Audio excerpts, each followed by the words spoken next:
Cheide!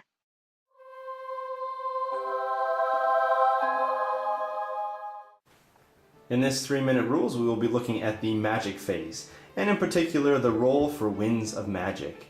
This can be found on page 30 of the large 8th edition Warhammer rulebook. To begin, we can just give a brief summary of the magic phase. We begin here, of course, by rolling for the Winds of Magic, and then we move on to casting a spell. Any dispel attempts, we then work out the spell resolution, and we move on to the next cast attempt if it is possible.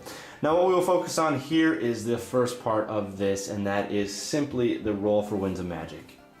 At the start of each magic phase, the casting player determines the strength of the Winds of Magic by casting 2d6. Let's do that now. And we roll a 5 and a 2. Now the 5 and the 2 is our base number that we will begin with. And what we may do then is attempt to channel. What channeling means is that each of the sides, in this case we have the High Elves with 2 mages, and we have the Goblins over here with 1 mage. You are allowed now to channel an extra d6 for each of the wizards or mages you have. So in this case we have 1 over here and we have 2 over here. So channeling is successful on a 6, which means if you roll a 6, you get an additional dice in your pool. So let's roll this out. No success for the High Elves. And over here for the Goblins, we roll this out. No success for the Goblins. With no channels now, we are able to determine the power pool for the casting player and the channeling power dice for the dispelling player. The casting player's power pool now, in this case it is the High Elves that are casting, it is their magic turn. They will get a total of 5 plus 2, 7 dice total.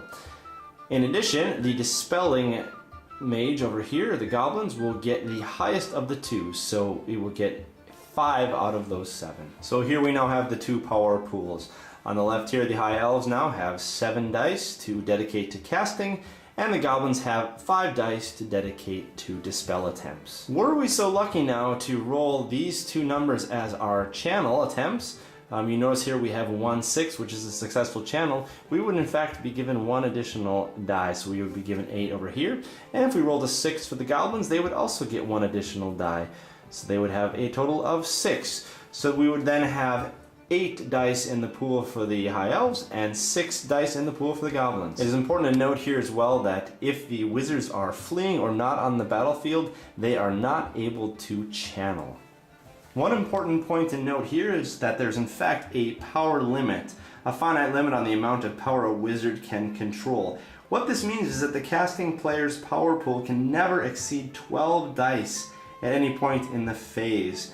Any dice generated beyond this will be lost. So for example, if the High Elves roll this as their Winds of Magic, double 6s, then we know that this is the highest that they can have for their power pool, which means it's not even necessary for us to attempt to channel with these 2. We cannot go above 12 dice. In addition, if for some reason the defending, dispelling wizard also gets 12 dice, that is also the limit for them as well.